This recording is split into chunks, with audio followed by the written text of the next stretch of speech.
Vou clicar aqui. Estamos começando a nossa live dessa noite.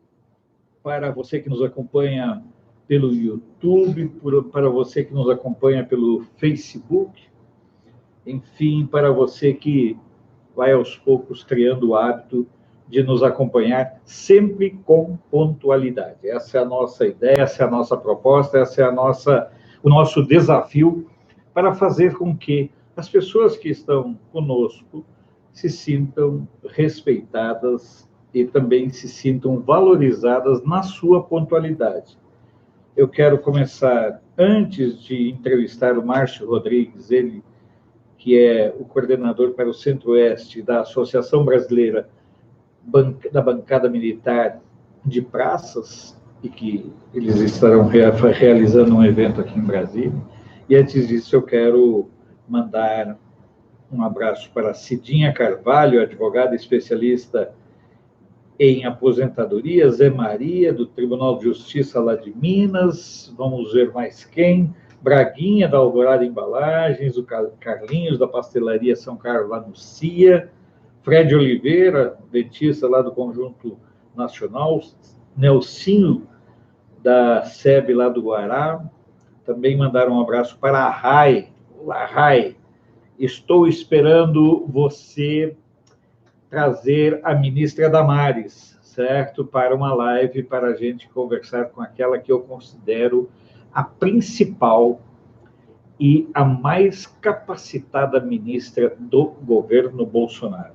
Um beijão para a Cris Couto, que realiza conosco uma live, também para a Sheila de Manaus, para a Mata Hari, lá de São Paulo, José Gustavo, que é o responsável pelo Momento Economia aqui, que veicula aqui no canal, a Lude, está sempre na nossa sintonia, na nossa companhia, acompanhando o nosso programa, a Sueli de Araguari, a Conceição de Goiânia, a Maria Amélia, também de Goiânia. Você que está nos acompanhando pelo Facebook, muito obrigado. Você que está nos acompanhando pelo YouTube também. Tudo bem, Márcio? Tudo bem, graças a Deus.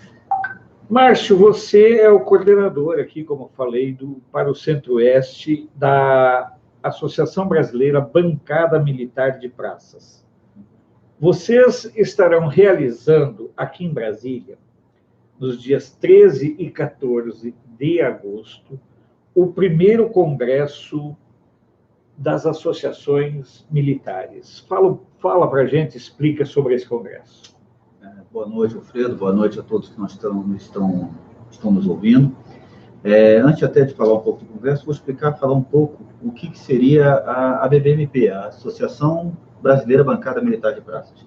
Assim como outras associações militares de praças, de graduados, de praças especiais, a Associação Bancada Militar de Praças é uma associação que congrega em seu corpo militares das forças armadas singulares e das forças auxiliares, bem como seus pensionistas. Ela tem a proposta de trazer para si tanto militares do Exército, da Marinha e da Força Aérea, que são as forças singulares. Que são as forças singulares, e também as forças chamadas as forças auxiliares. Que são policiais militares, Brigada Militar, no caso do Rio Grande do Sul, e policiais... Bombeiro Militar.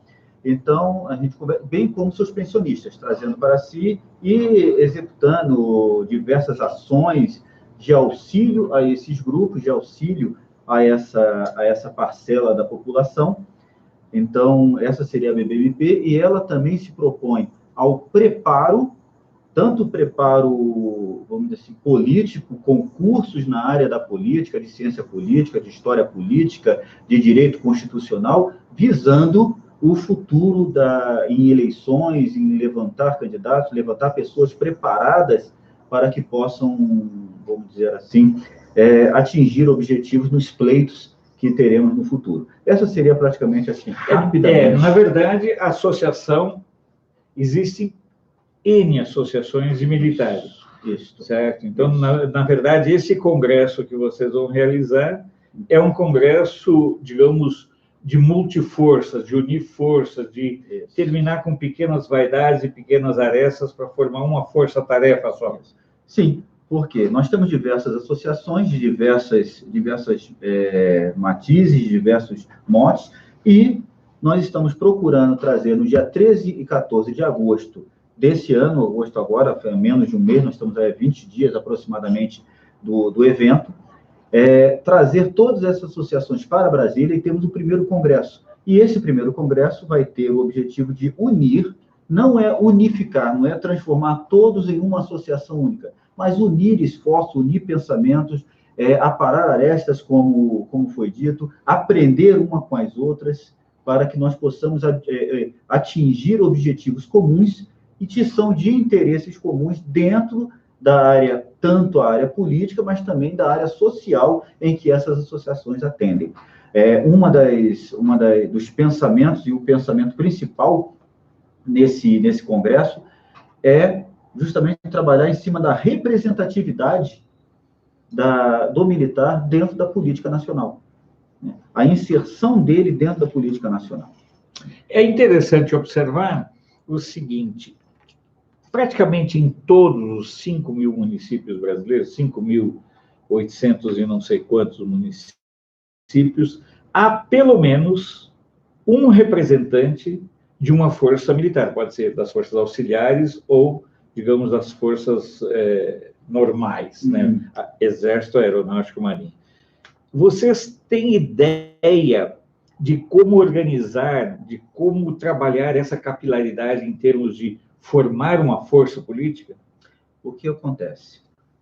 Considerando todas as associações, tem associações que elas têm uma capilaridade muito maior, por exemplo, no sul do Brasil. Eu tenho outras associações que têm capilaridade muito maior, por exemplo, no interior de São Paulo, outras na cidade do Rio de Janeiro, outras no Nordeste. Então, a ideia, quando nós juntamos todos esses grupos, é que nós praticamente unificamos o pensamento e a nossa capacidade de ação e a capacidade de atingir todos esses, até mesmo naquele pequeno município, que nós vamos ter lá somente, muitas vezes, 2 ou 3 policiais militares, um bombeiro militar ou 2 bombeiros militares, eu acabo atingindo e chegando até ele. Porque se eu tenho uma associação que ela tem uma ação muito mais nas capitais, por exemplo, Rio de Janeiro, São Paulo, Brasília, Belo Horizonte, eu não consigo atingir, por exemplo, cidades do interior, por exemplo, do Nordeste. E muitas vezes eu tenho lá um policial militar, um bombeiro militar, ou até mesmo algum militar da reserva que foi morar naquela região, uma região praiana do Nordeste, região praiana do sul do Brasil, ou da parte do leste paulista, ali do litoral paulista, e você consegue chegar a essas pessoas. Quando você traz todas as associações para um grupo único, não é, como falamos, não é unificar e transformar uma associação única, mas você fazer com que elas consigam conversar entre si, você começa a unir esforços e não mais dividir esforços. Antes de eu abordar as pautas mais imediatas, que é a questão da reforma da Previdência e das eleições do ano que vem, eu quero mandar um beijo todo carinhoso e sempre saudoso para a Guaciara Aren, ela que é esposa do nosso sempre lembrado pastor Valdemar, ele que era capelão da Polícia Militar aqui do Distrito Federal. Muita saudade, sempre lembro dos conselhos do pastor Valdemar. Também um abraço grande para o Luiz da Silveira Jacobi, outro abraço aí para o Rafael Bessov. O Rafael, depois eu tenho que ver de onde ele é, não sei se é de Santa Cruz ou se ele é de Cachoeira. Elmo Zug, um abraço. Bruno Flor, não sei se o Bruno Flor, também, esse sobrenome é tudo lá do Sul, né? O Weber Magalhães, o presidente do Gama, professor de Educação Física, Maranhão, ex-preparador físico do Gama, Gilberto Marques, da JGM Imóveis, doutor Jadir, ex-diretor do HRT, a Mara, olha só, a Mara Nogueira, lá de São João del Rei, ela que é futura vereadora. A Mara é uma figuraça, e também para o Jorge, dono do restaurante Palhoça, pessoas que nos acompanham tanto pelo YouTube quanto pelo Facebook. Os militares levaram um susto grande quando surgiu a possibilidade deles ficarem no mesmo guarda-chuva da reforma da Previdência das demais categorias. Isso foi uma etapa superada, então vão ter uma reforma específica para os militares, mas com certeza isso também deve ser algo que preocupa vocês. Sim. Existe primeiro até colocando uma coisa bem interessante, muitas pessoas questionaram a questão por que o militar ele não está dentro do regime geral, por que ele não vai ser colocado dentro do regime geral, por que ele vai ser. Então, surgiu muito tempo essa discussão. Para quem estiver interessado, pode procurar 2 documentos da Fundação Getúlio Vargas, são 2 estudos muito interessantes. Um dos estudos, inclusive, é de 29 de fevereiro de 2019, ou seja, algo bem recente, que trata justamente dos militares e a Previdência. São 2 estudos de uma fundação extremamente conceituada a nível internacional, não somente aqui no Brasil, mas conceituada e com renome internacional, e que trata diretamente do porquê não se colocar os militares dentro do regime geral da Previdência. Então, é algo interessante para quem estiver interessado, pode procurar, é de livre acesso, é público, dentro da Fundação Getúlio Vargas. Hoje, o que acontece? Nós tivemos já a votação da PEC 6, que foi a PEC da Previdência, no primeiro turno na Câmara. Deve ser votado no segundo turno já agora na volta do recesso. E o que trata, tem muita gente colocando, os militares ficaram de fora da Previdência. Primeiro tem esse estudo da Fundação, tem esse ponto comum. Esse estudo ajudou bastante a embasar alguns pontos, por que não colocar. E também porque o regime do militar, ele não é trabalhado dentro de uma proposta de emenda constitucional. Nós temos o nosso próprio estatuto e vamos dizer assim, a própria reestruturação e a inserção, as mudanças dentro do contexto nosso, está sendo trabalhado em cima de uma PL, um projeto de lei, o projeto de lei 1645, desse ano, 2019, e ele que está sendo trabalhado, a questão da reestruturação, ele que trabalha e fala da reestruturação da carreira militar. No qual a Previdência é um dos aspectos. Tempo da seguridade, no caso, que ali é trabalhado. A questão do tempo de permanência, a questão da contribuição, já a partir de cadete, né, de estudante. Aumenta o tempo de serviço de 30 para 35 anos. Né? Há, inclusive, algumas parcelas da sociedade, inclusive jornalistas, que ainda pensam que os militares têm 25 anos de serviço. Não, são 30 anos de serviço, no mínimo. Então, vai passar isso aí para 35 anos de serviço, vai aumentar a alíquota de contribuição da Previdência para 10,5%.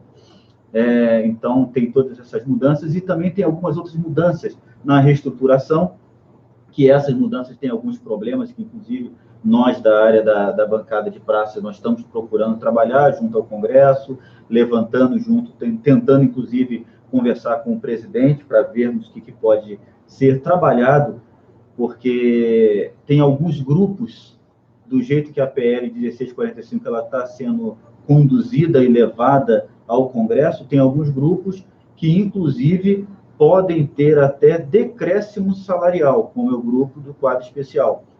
O que é o quadro especial? O quadro especial são sargentos que foram promovidos, vamos dizer, são sargentos que hoje são sargentos, terceiros sargentos no Exército, e alguns são segundos sargentos no Exército, na Força Aérea, em que eles vieram do quadro de cabos, né? Em que quando chegaram a cabo, quando chegaram ali 20 anos de serviço, eles tiveram a possibilidade de serem promovidos à graduação de sargento, né? Então, ele é o quadro especial porque ele não é um quadro chamado quadro de escola.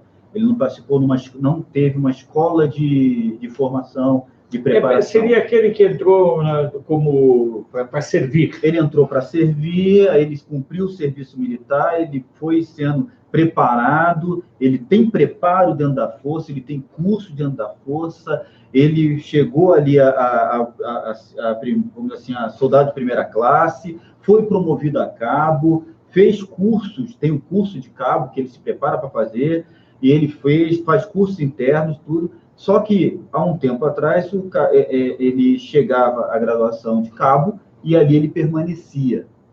Então, com algumas leis que foram ocorrendo aí no transcorrer dos anos, ele chegou à graduação de sargento. Só que, para ele, não existe a possibilidade, por exemplo, de curso de aperfeiçoamentos acima de sargento. Acima de sargento, que ele possa chegar a suboficial e, futuramente, se ele pudesse chegar até fazer, dentro da Força Aérea, um estágio de adaptação ao oficialato. Ele, por exemplo, não pode. Ele chega somente ao, no máximo, 2º sargento na Força Aérea. E no Exército, no máximo, ao 3º sargento. Esse, como ele não vai ter curso de aperfeiçoamento, ele não vai ter um estágio de aperfeiçoamento, ele não vai ter aquilo que chamam de altos estudos.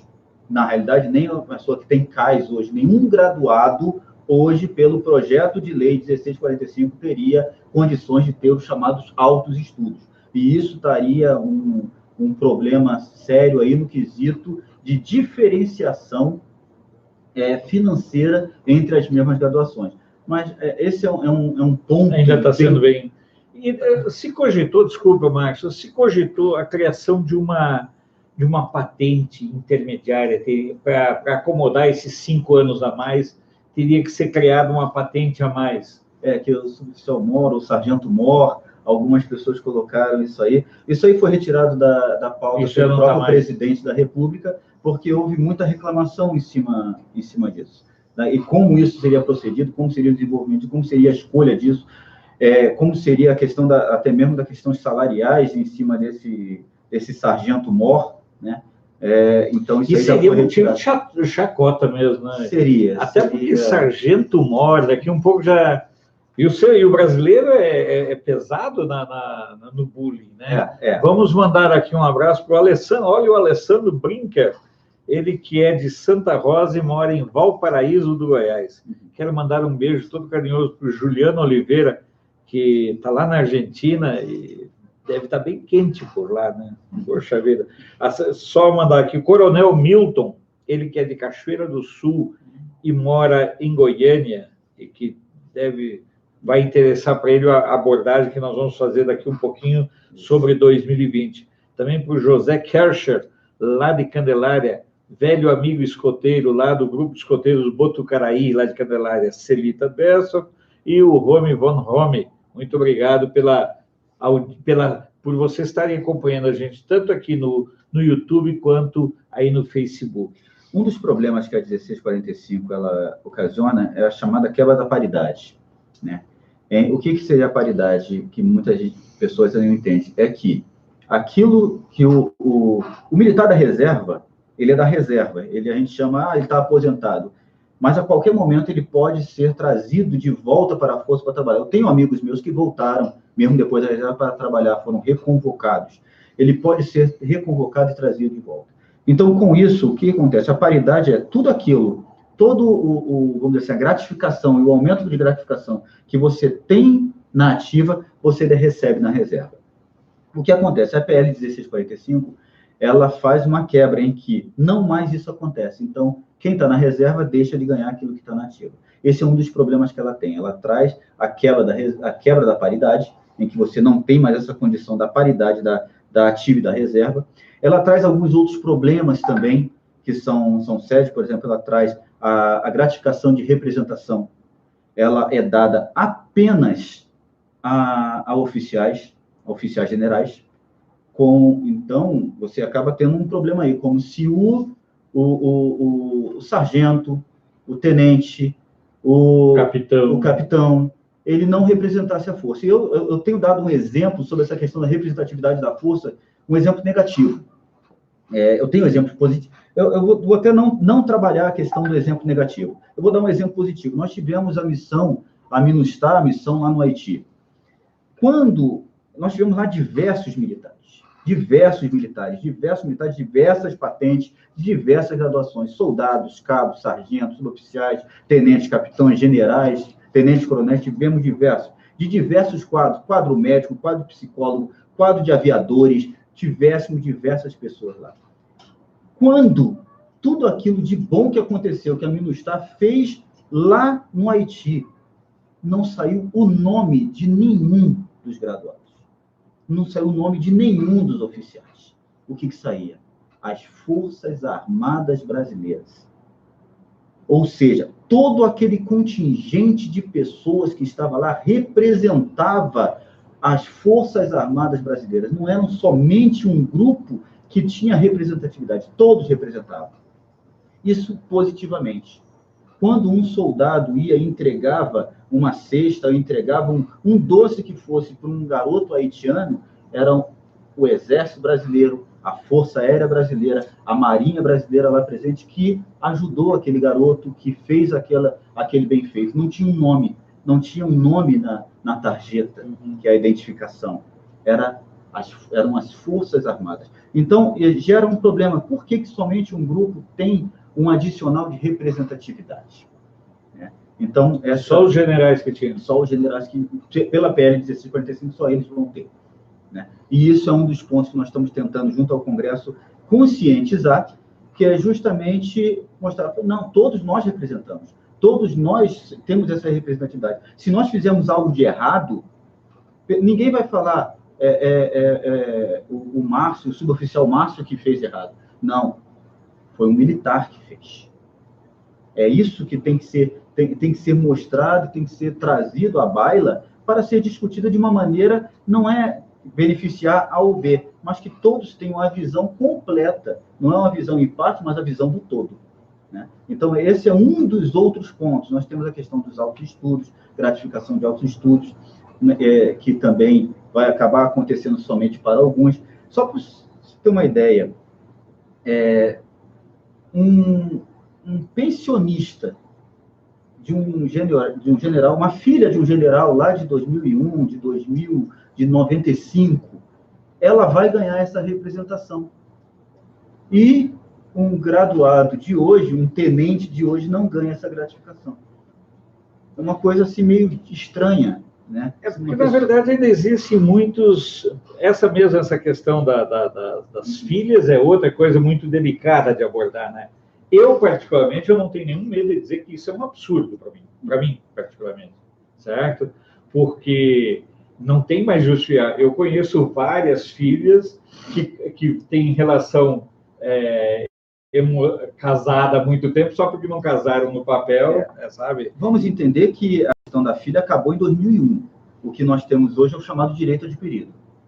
Daquelas de antigamente. Daquelas de antigamente. E a Gazeta do Povo, o jornal Gazeta do Povo, lá do Paraná, se eu não estou enganado, trouxe há umas 2 semanas atrás uma matéria muito interessante trabalhando sobre justamente o impacto das filhas dentro do Orçamento Geral da União. É muito interessante essa matéria. Mas eu acho assim, que é um privilégio. Eu, praticamente, eu tenho a tranquilidade de falar, da mesma forma como a paridade para o servidor público terminou em 2013, certo? Então, porque, por exemplo, a Noruega, ou a Dinamarca está discutindo já aposentadoria aos 70 anos, quer dizer, 73 anos, sabe? Então, eu não tenho nenhum medo, nenhum problema em dizer respeito, eu acho que cada um tem que lutar pelo seu direito, mas eu ainda acho que 35 anos, o cara entra aos 20, geralmente, vai se aposentar aos 55, eu acho que tinha que ser todo mundo na mesma régua, aposentar aos 65, eu sou assim, eu até entendo, e vou ser sincero, eu não vou discordar completamente de ti, não. Esse é um pensamento, agora vou colocar até um pensamento um pouco mais pessoal, eu tenho muitos colegas que não coadunam com esse meu pensamento, então esse pensamento é meu. Eu tenho 50 anos de idade. Eu tenho toda ainda uma energia e força para trabalho.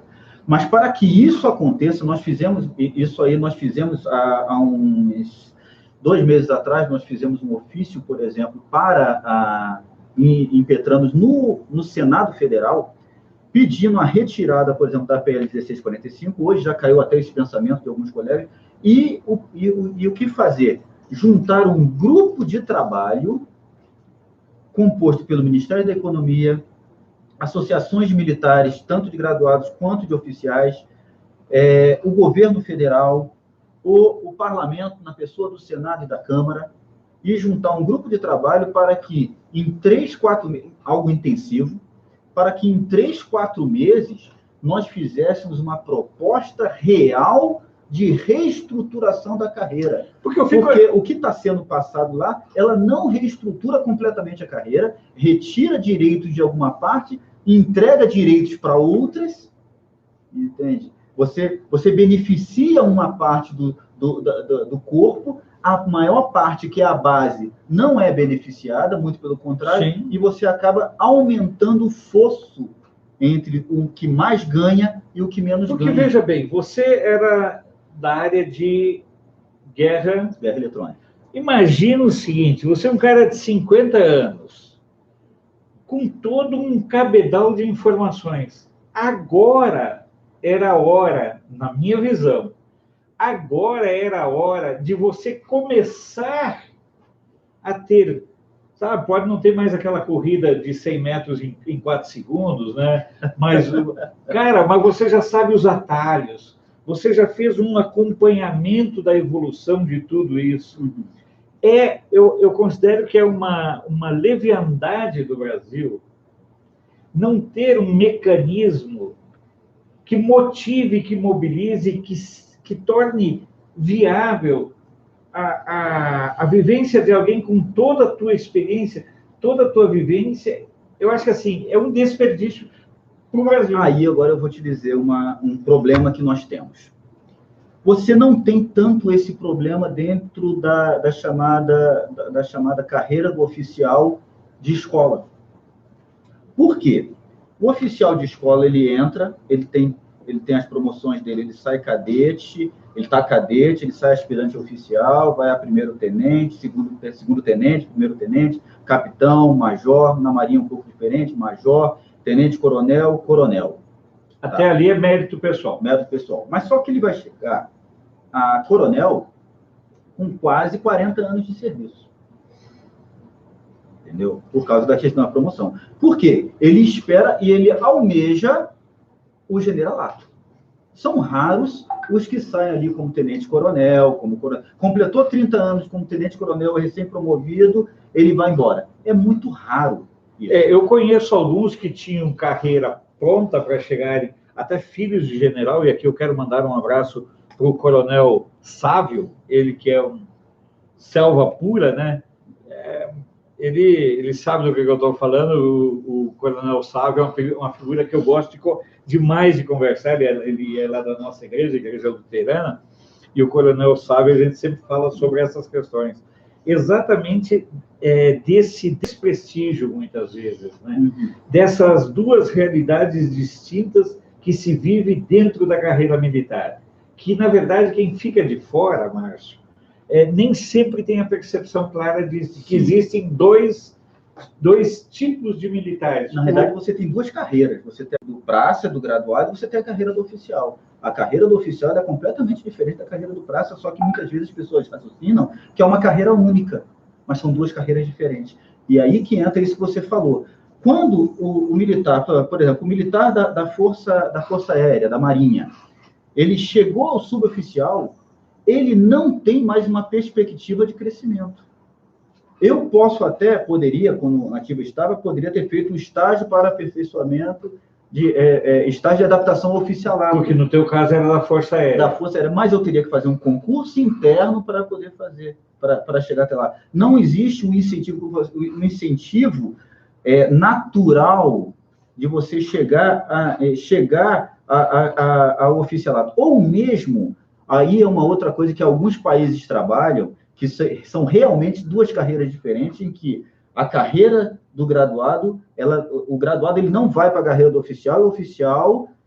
são dois mundos à parte. Mas, quando esse graduado chega no topo da carreira dele, ele tem credibilidade, ele tem crédito, ele tem reconhecimento de todas as formas, inclusive o reconhecimento salarial e essa questão tua do conhecimento, que é muito importante. Muitas vezes, nós não vemos o reconhecimento dentro da parte do conhecimento do graduado por parte da oficialidade. Aí é uma questão, uma discussão muito ampla, uma discussão que vem desde da época do Império, desde a época da Primeira e Segunda República, que vai dentro do contexto histórico-militar, em que o graduado ele sempre foi visto como infelizmente nós ouvimos um dia desses no Palácio do Planalto, como estamento inferior.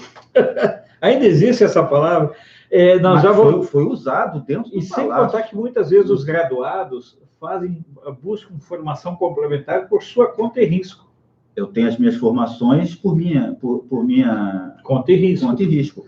Eu conheço graduados que eles se formaram em universidades, fizeram mestrado, fizeram doutorado, o conhecimento deles era utilizado dentro da força, sim. Mas o reconhecimento disso não existia. O conhecimento era importante, porque, não, você é um bom contador, um mestre em contabilidade, você trabalha aqui na quinta seção, que trabalha da parte financeira, olha, o teu conhecimento é bom para isso aqui, mas não existia o reconhecimento daquele conhecimento aplicado da força. E como ele adquiriu isso, né? Justo. Então, deixa eu mandar aqui agora, eu não sabia dessa... É bom, por isso que a gente sempre tem que ter essa capacidade de aprender, né? Eu, por exemplo, eu não tinha essa ideia da diferença entre essas duas carreiras, né? Então, quero mandar um beijo todo especial para a Thalita Kelsey, certo? A Thalita, advogada, competentíssima, já está torcendo para o Grêmio ou ainda continua flamenguista, Thalita? Essa é a pergunta que eu quero saber. Também mandar um beijo para o Pedro Ricardo. A Stephanie Bessel, lá do Rio Grande do Sul, sendo Bessel é tudo parente. O Romeu Carnop, uma das figuras mais fantásticas que eu tive a possibilidade de conhecer, um cara de uma inteligência que você... Sabe, o Romeu lá em Candelária, lá no Passa Sete, ele criava coisas geniais, sabe? São aquelas coisas que o Brasil não dá a oportunidade das pessoas se desenvolverem. O Romeu, uma das passagens dele que eu sei, ele queria ver ele queria aprender a tocar bandoneon, desmontou um bandoneon para ver como é que era o funcionamento dela. Genial. Jairo Blanc, de Santa Cruz do Sul, mora no Cruzeiro. O Jairo Blanc tenho que agendar, pedir autorização para a tua esposa para te trazer, não sei se nesse canal ou no outro. O Jairo Blanc é uma das figuras, quando a gente estiver muito para baixo. Você conheceu o Jairo, ele não tem uma perna, certo? É músico e joga no gol. Certo? Então, ele sacaneia todo mundo. Ele diz, eu nunca levei um gol no meio das pernas, certo? A Cléria Bessovistré, também mandar um abraço, um beijo para a Cléria. O cara, ele é espirituoso. Mas espirituoso é pouco. Ele é, sabe, uma pessoa altíssimo astral. Também mandar um abração para o Marcos Streck, lá de Candelária, que é engenheiro agrônomo. Lorival Azevedo Ramos Filho é um nome só? Eu não sei aqui. Então, vamos lá. Lorival Azevedo, beleza? Ramos Filho. Se for um só, é um abraço duplo. Se forem dois, é um abraço para cada, certo? O coronel Alexandre Moreira, executivo da Harris. Coronel Ney e Névio Monteiro Guimarães, foram comandantes aqui da Polícia Militar, aqui do Distrito Federal. Zezinho da EQI 6 do Guará, bombeiro militar de Brasília. Olha aí. Hélia Braga também, grande figura, coordenadora geral do Conselho Nacional de Direitos da Pessoa com Deficiência, certo? São pessoas que vão acompanhando a gente e tratando dessas temáticas. Sim. Agora que eu já me informei mais um pouco sobre as peculiaridades da carreira militar, fica sempre aquela dúvida, né? Como transmitir isso para a sociedade? Como falar isso? Por isso, eu acredito, Márcio, que seja importante essa decisão de vocês em fazer a inserção em atividade política. Eu não vi aqui, Luiz Uchoa, abração, Uchoa, bom ter você, um dos maiores produtores da área de gravação, de edição de vídeos aqui de Brasília. Antônio Carlos Nunes, parabéns, certo? Vamos ver se tem mais aqui para cima. Pereira Family, estamos de olho, todo mundo está. Adriana Maria Cremonese, boa noite, ela é do Recife. A Cláudio William Loz. Cláudio Loz, falando comigo. Aí. Ali, Rodrigues, um abraço. Aqui é o Loz de Santa Cruz do Sul? Não, Santa Cruz, lá no Rio de Janeiro. Eu servi na base aérea de Santa Cruz. Prazer em te encontrar. Prazer é dele, nosso, ter você na companhia. Jô, LCS, PL 16, quebra a paridade e prejudica os veteranos da Marinha, da Força Aérea Brasileira, da Reserva, com os atuais, só beneficia os generais. Rapaz, troço, é bom fazer essas provocações, né? Adolfo Neto de Lima Santos, fomos prejudicados pela TI do mal, em 1901. Seremos mais uma vez prejudicados pelo PL 1645, o PL dos generais, eles chamam, né? PL 1645. Eu gostaria... Só um minutinho. Sim, desculpa. Oi, Alfredo Sávio, melhor Zeca. Ele é mais conhecido como Zeca, é? Eu chamo ele de Sávio. Então tá, Lone. A Lone Mânica, que está de férias e está nos acompanhando. Lone, não esquece você e o Otto. O Otto é lá do Rio e é torcedor do Botafogo. O Otto e a Lone, não esqueçam minhas cachaças, tá? Ivonaldo Moreira, boa noite. Natal, Rio Grande do Norte. Jairo dança muito bem. Com certeza, né? Lembrar que na carreira do Exército Brasileiro, atualmente, o militar que não seja de escola pode chegar até segundo sargento e não terceiro sargento.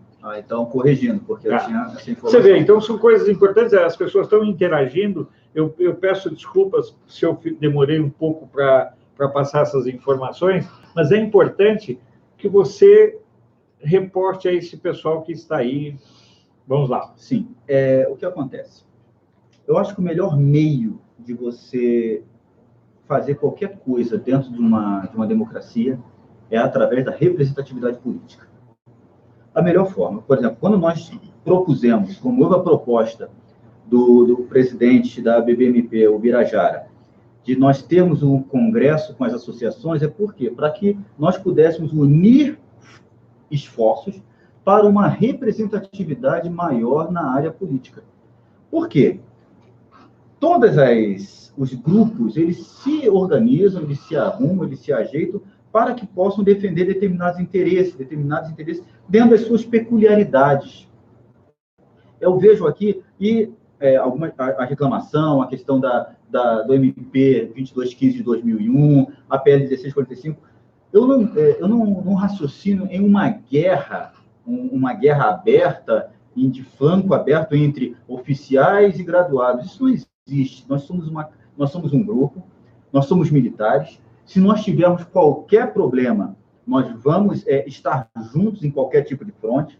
Voei muito com oficiais. Quando pousava, saíamos juntos, brincávamos juntos, comíamos juntos, ríamos juntos, sofríamos juntos. Então, era um grupo unido. Tenho amigos meus oficiais, tenho amigos meus oficiais generais. Então, não é uma questão de nós contra eles. Não existe. Isso aí era uma coisa que nós ouvíamos muito no passado, nós contra eles. Mas não. O que nós temos é o seguinte, pensar juntos. Por isso que nós, da BBMP, encampamos, por exemplo, uma proposta de mudança do 1645, do PL 1645, que foi formulada por alguns colegas, dentre eles o doutor Adão Farias, que é advogado aqui de Brasília, que ele também é militar da reserva, e junto com um outro colega que também é advogado, que é o Borba. Os dois, juntos com outros colegas, encamparam e montaram uma contraproposta, vamos dizer assim, uma proposta de emenda ao PL 1645, que atenderia uma reestruturação de toda a carreira. Porque não é nós contra eles estão fazendo isso contra nós, então nós vamos brigar com eles, ou eles estão tentando reclamar, então nós vamos brigar. Não, nós somos um grupo único, nós somos unos, nós somos realmente duas carreiras distintas, diferentes, né? Mas que no frigir dos ovos nós trabalhamos juntos. E a representatividade política dentro do parlamento, ela é um objetivo, ela é um sonho, ela é algo a ser buscado. Por isso que a ideia das associações, da reunião das associações, também é já visando o pleito de 2020. Até porque, antes de nós começarmos a entrevista, a conversa, a live, você repassou a questão de que existem uma série de militares, bombeiros, né, de forças auxiliares dentro do Congresso Nacional, mas, digamos, o Exército, a Marinha e a Aeronáutica são pouco representados. E os que a gente tem lá é o general Paternelli, general Girão. Quer dizer, não tem nenhum cabo, nenhum soldado, nenhum sargento, que é o grosso da tropa. E o Jô, ele fala aqui, Jô LCS, não sei se você conhece, a tropa está inquieta com o PL 1645, que só beneficia os generais.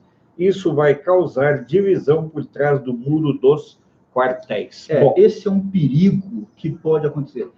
Como eu falei, dentro da história militar, há anos atrás, que eu digo décadas atrás, os praças e graduados, eles tinham até mesmo uma formação política específica. Hoje é muito diferente. Hoje nós temos praticamente todos os militares que eu conheço, eles ou têm uma formação universitária, ou muitas vezes até pós-graduação, ou estão se formando. Ou seja, até mesmo o nível de raciocínio, de pensamento, de visão política é muito maior. Nós estamos num momento brasileiro específico em que a política ela mergulhou nos meandros da sociedade, das famílias. E nós, como militares, nós também fomos mergulhados nesse saber político. E isso o que acarreta? Pensar, questionar. Hoje, a grande maioria do nosso povo assiste um plenário do Senado, da Câmara. Pela transmissão ali no momento. Assistem blogs como o seu, que vão tomando ciência de toda a questão política, questionam, duvidam, reclamam. E o que pode acontecer? Isso realmente, se o PL 1645 ele seguir do jeito que está, ele vai criar diversas castas. Quem se aposentou, um graduado, um suboficial que se aposentou antes de 2001, hoje ele já ganha mais do que um que se aposenta hoje nas forças. E o que vai acontecer? O que se aposentar hoje já vai ganhar mais do que o outro que já está aposentado. Eu vou ter diversas divisões. Vai virar um salseiro, né? Hoje já é um salseiro, por causa da PL 2215. Vai piorar essa situação. E como eu falei, que um dia eu até conversando com um deputado, se essa PL sair, a tentativa que sempre se tem de diminuir a distância entre a base e o topo vai ser inversa. Vai aumentar. Vai aumentar. O fosso vai aumentar. Mandar um abraço aqui para o Josias, ele é vice-presidente, né, da associação. Josias, vice-presidente da Associação Brasileira Bancada Militar de Praça, Josias Barbosa, um grande amigo meu de infância. Isso, Josias Barbosa, lá do Rio de Janeiro, né? Deixou aqui a Rai do Rua Brasil, o Antônio Wagner Pimentel, Rosane Macieira, Rosane Melek, minha colega de faculdade, lá na PUC, lá no fim dos anos 70, começo dos anos 80. Eu posso falar tranquilamente da idade, mulher é que não gosta muito, mas a Rosane era bem mais nova do que eu, já na época. José Carlos Blanco Landeira, torcedor do Fluminense, ele que é espanhol, tem dupla cidadania, né, tem dupla nacionalidade, o José Carlos Blanco Landeira, torcedor do Barcelona, ele que é basco. Bom, vamos encaminhar agora um tema que é de extrema, certo? De extrema importância, inclusive algo que o Ivonaldo colocou aqui, certo? E que nós vamos abordar em cima disso. Qual a expectativa para o Congresso, né? A gente já falou, mas basicamente, Ivonaldo, eu vou pegar a sua pergunta e vou transmitir ela o seguinte: quais são os principais desafios que vocês, que fazem esse trabalho de unificação, de fortalecimento dos militares, dos praças, certo? Sem seccionar o grupo em dois, certo? Qual é o grande desafio de vocês para 2020 e depois para 2022? 2020, prefeitos e vereadores. E 2022, deputados, senadores, governadores. Eu acho que o grande desafio que nós temos é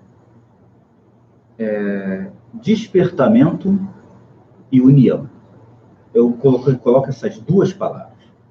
O despertamento da veia política patriótica dos nossos militares. Não estou dizendo que os militares não sejam, muito pelo contrário, eles são muito patriotas, eles amam esse país. Mas é o despertamento que eles fazem parte ativa da espiral, vamos dizer assim, da curva de melhoria desse país. Existem muitos militares capacitados, com condições e com estrutura tanto mental quanto social para se candidatarem em 2020 às casas legislativas das cidades e às prefeituras das cidades, para fazer diferença nessas cidades. Então, o despertamento disso. E isso é uma expectativa que nós temos para esse congresso, para esse primeiro congresso de associações que nós teremos aqui em Brasília. A união desse povo, o despertar desse povo para vir, despertar do povo de Brasília para estar conosco, o despertar do povo que tiver condições de vir para vir estar conosco, para que nós possamos respirar esse ar de mudança.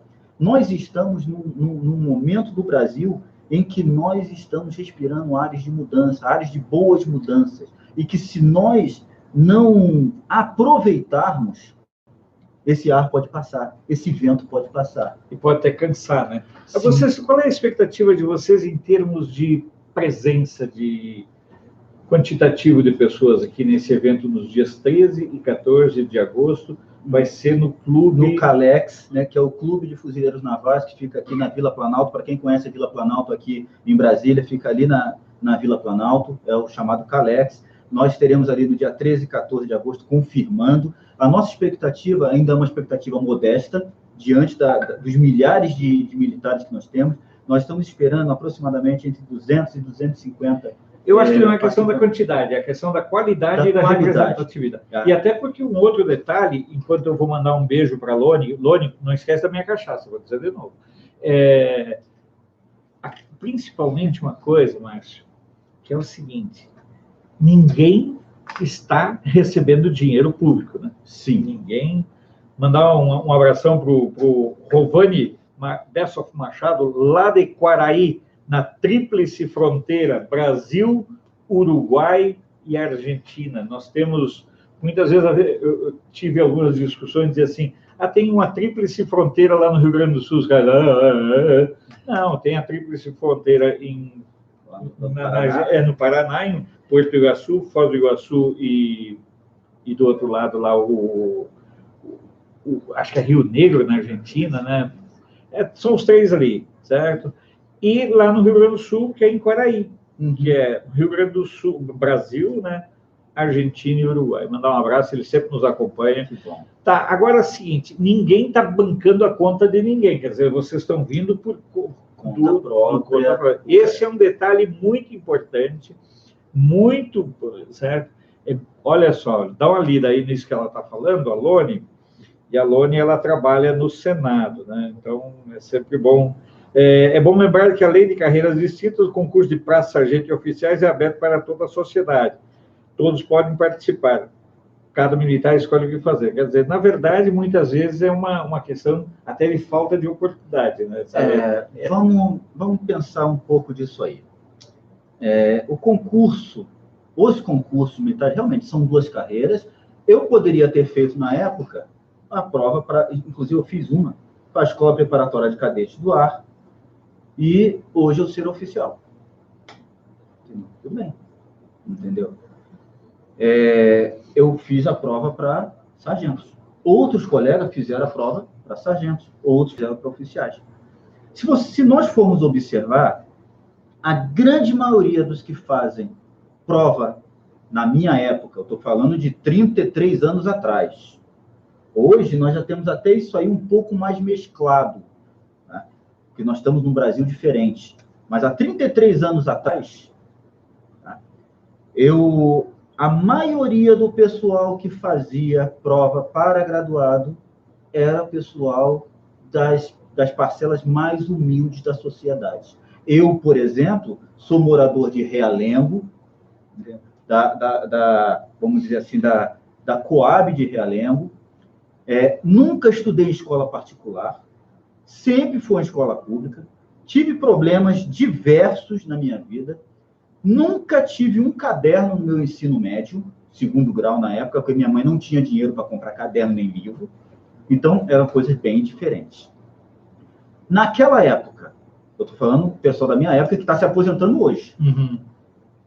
A maioria do pessoal que fazia a prova para a Academia Militar das Agulhas Negras, a Academia da Força Aérea e a Escola Naval eram ou parentes ou filhos já de oficiais generais. Já era mais ou menos quase que uma capitania hereditária. Moradores de Copacabana, da Tijuca, do Grajaú, do Leme, do Arpoador, lá no meu contexto do Rio de Janeiro. Ou, por exemplo, lá no Rio Grande do Sul, muitas vezes a pessoa já tinha feito a escola militar em Porto Alegre, então, quer dizer, já ia se preparando ao longo... São épocas diferentes. E isso, com toda seriedade, a escolha não pode, eu não posso ser, vamos dizer assim, prejudicado pela minha escolha. Ou pela tua falta de opção. Eu tenho colegas meus que só foram descobrir que existia a Academia da Força Aérea quando já estavam dentro da escola de sargentos. Hoje eu entendo a postura da Lone. Eu também entendo, certo, porque a questão da democratização do acesso. Hoje em dia nós temos um acesso à informação, pelo amor de Deus. Ana Maria Baggio, lá de Florianópolis, você falou antes de Florianópolis, né? Meu irmão mora em Florianópolis, cidade belíssima, que eu sou apaixonado. Mora onde lá? Meu irmão mora no Estreito. Então não mora em Florianópolis, mora no Estreito. A Ana Maria também mora. Mas ele tem uma casinha lá no inglês, o apartamento do inglês, que ele vai para lá. Não, estou brincando, porque lá em Floripa tem isso, né? Inclusive, a Ana Maria Baggio mora no Estreito, certo? Paulo Clóvis Schmitz, também morador do Estreito. Eu morei em Florianópolis também, muito bom lá. Cláudio William Losno, naquela época era exatamente assim. O acesso às informações, quando você ia servir, digamos assim, quando você ia se alistar, rapaz, você saía lá da linha Palmeira, você ia se alistar, primeiro que você ficava até era com medo, né? Certo? Das histórias de boitatá e mula sem cabeça. Então, vocês estão se organizando, a expectativa é de que vocês tenham aí na faixa de 300 lideranças nacionais, né? E o desafio de vocês é mais ou menos unificar o discurso desse pessoal para 2020. E apontar aquilo que eu até coloquei para você antes, a representatividade militar na área da política, em especial a dos praças e graduados. Fomentar essa representatividade. Como nós falamos, no Congresso Nacional hoje, salvo engano, nós temos 4 ou 5 militares das forças singulares, do Exército, Marinha e Força Aérea. Então, são poucos, são muito poucos. E esses que estão lá são basicamente... Eu acho que nós temos ali, acho que vou ter ali 2 graduados e 3 oficiais, ou 2 oficiais e 1 graduado. Eu acho que eu tenho 2 graduados e 2 oficiais, mais ou menos isso. O Hélio Lopes, eu acho que é a Alana, o general Girão, o general Pettersoli. Acho que são esses aí. Peternelli. Eu acho que são esses somente que nós temos ali. E isso, dentro da representatividade que nós temos no conjunto do Brasil como um todo... Quantos vocês são? Somando, vocês já fizeram a conta de quantos são os PMs, bombeiros e dessas forças regulares? Exército, Marinha e Aeronáutica. Eu não fiz a soma dos aí. Só que hoje, por exemplo, nós temos mais de 800 mil só na reserva.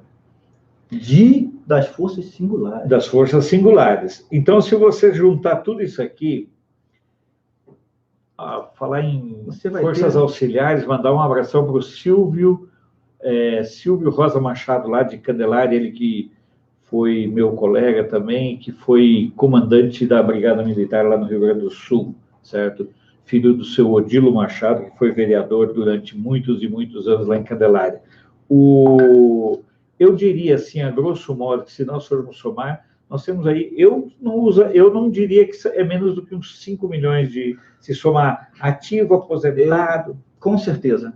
Bombeiro militar, policial militar e os da ativa e da reserva, das 3 forças, nós vamos ter mais disso aí. E ainda, contando pensionistas, porque você vai... pensionistas, contando reserva direta, ali, os militares da reserva, militares reformados, O pessoal do CPUR também, que não chega a receber. Mas são R2, são reserva, eles são contados na reserva, não recebem, não percebem financeiramente, mas eles são da reserva.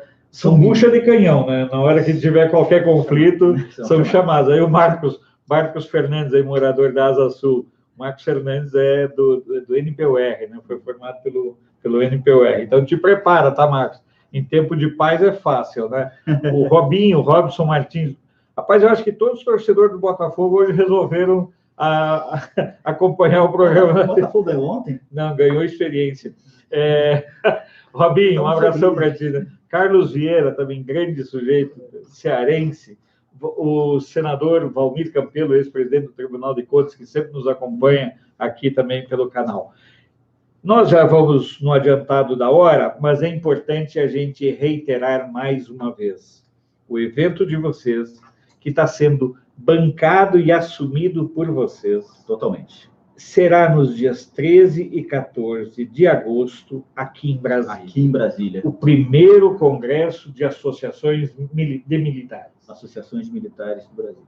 Então, todos estão convocados, né, a estarem aqui em Brasília, todas as lideranças, envie representantes, vamos conversar nas plenárias, vamos até o Congresso, vamos ter possibilidade de conversar com outros parlamentares, então nós vamos crescer muito. É importante, né? Tem mais duas o Jô também está retomando ali um assunto, enquanto eu vou aqui. Nosso presidente sempre se elegeu com o discurso de rever as injustiças cometidas com os praças. Agora vira as costas. Na verdade, Jô, eu não tenho nenhuma procuração aqui para defender o Bolsonaro.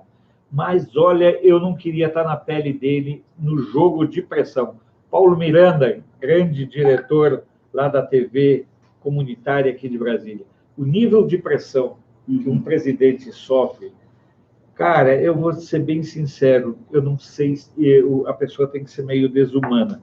Lógico que o Bolsonaro, por exemplo, ele veio da AMAN, certo?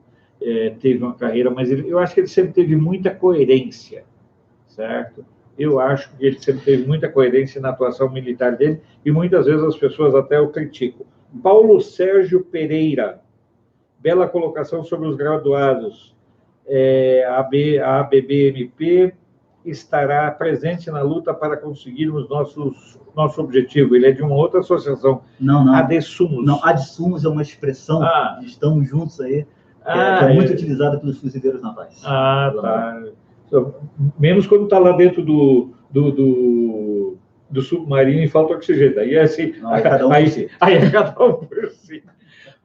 Mas, olha, eu fico muito grato, acima de tudo, porque a gente, Márcio, pode discutir, pode abordar essas questões. Com certeza não vai ser a última vez que você virá aqui.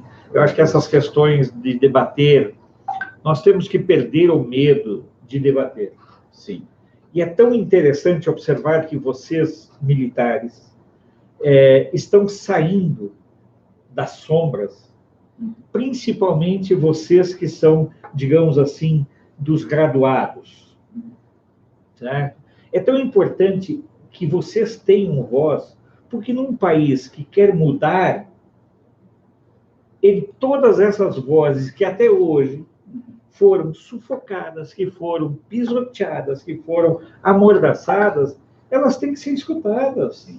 Elas têm que estar presentes. Você não pode deixar fora do parlamento uma representação política com a capilaridade que tanto as forças regulares quanto as auxiliares têm. Nós falamos aqui numa estimativa de 5 milhões. Isso é gente pra caramba. Isso são famílias que dependem. Não adianta nada você olhar no frigir dos ovos ali e não entender que vocês representam não só os que já estão, tanto os que estão na reserva, quanto os que estão na ativa, mas principalmente os que estão entrando. Porque o que muitas pessoas não sabem é que muitas vezes a carreira militar dos graduados, que é graduado, né, o pessoal que entra como no alistamento. Isso é praça e se graduados. Tá. Então, muitas vezes, esses caras que entram no alistamento, o exército é, na verdade, tudo aquilo que ele não teve oportunidade na vida. Muitas vezes ele sai lá do interior dos grotões. Sim. E ele vai ter um contato com a civilização ali dentro do quartel, certo? Lourdes Bessoff, Byron Bessoff, também obrigado por estar nos acompanhando. Então, Márcio, mais uma vez, muito obrigado pela tua presença. Sinta-se à vontade para fazer as suas considerações finais, que, na verdade, são uma forma de dizer para você, sempre que quiser vir, apareça. Eu agradeço muito, Alfredo, a oportunidade que nós temos aqui de divulgar o primeiro congresso das associações militares. Isso é muito importante para a gente. Eu sei, estou vendo pelo alcance que nós teremos, aí, muito alcance de reconhecimento. Isso é importante para as associações, não somente para a BBMP. Eu quero agradecer à própria BBMP por me dar a oportunidade de estar aqui, me dar a autorização de estar aqui conversando com você, me dar essa liberdade. Agradecer a tudo isso que nós temos vivenciado, agradecer a oportunidade até de falar rapidamente um pouco que seja dessa PL 1645, que ainda dentro do Congresso não é compreendida, ainda não foi discutida da maneira que deveria ser discutida. Então, por isso que a gente tem procurado mostrar algumas incoerências, não para destruir a imagem de ninguém, não é. O objetivo não é esse. O objetivo é ser profícuo, o objetivo é ser assertivo, o objetivo é ser direto e o objetivo é ser unido, acima de tudo. Então, eu agradeço muito a você e a todos que estão nos ouvindo e comentando aqui.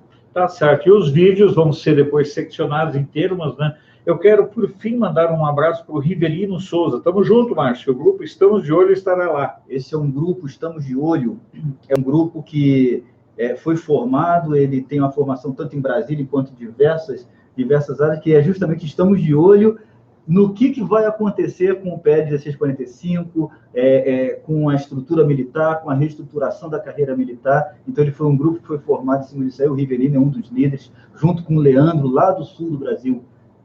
Tá certo. Aqui nós temos, e eu não preciso dar explicação, nós temos por hábito agradecer a presença, a companhia das pessoas que nos acompanham no YouTube, no Facebook, agradecer muito a sua presença e, acima de tudo, Márcio, agradecer a Deus por ter nos dado a possibilidade de, mais uma vez, podermos trabalhar. As pessoas acham estranho que a gente agradeça pelo direito de trabalhar. Eu agradeço muitíssimo a Deus por Ele ter me propiciado, mais uma vez, a possibilidade de aprender. E eu sei que teve muita gente que participou dessa live que também aprendeu. Então, que Deus nos guie, nos abençoe, nos proteja e continue derramando todas as suas bênçãos sobre nós, sobre nossa vida, sobre nossas lutas, sim, sobre os nossos desafios e sobre o Brasil, porque cá entre nós, se o presidente Bolsonaro está com dificuldade para administrar o Brasil, eu fico imaginando quando Deus olha para o Brasil e diz assim: ó céus, que serviço que vocês estão me dando. Mas Deus realmente nos guia, nos protege e nos abençoa. Até a próxima.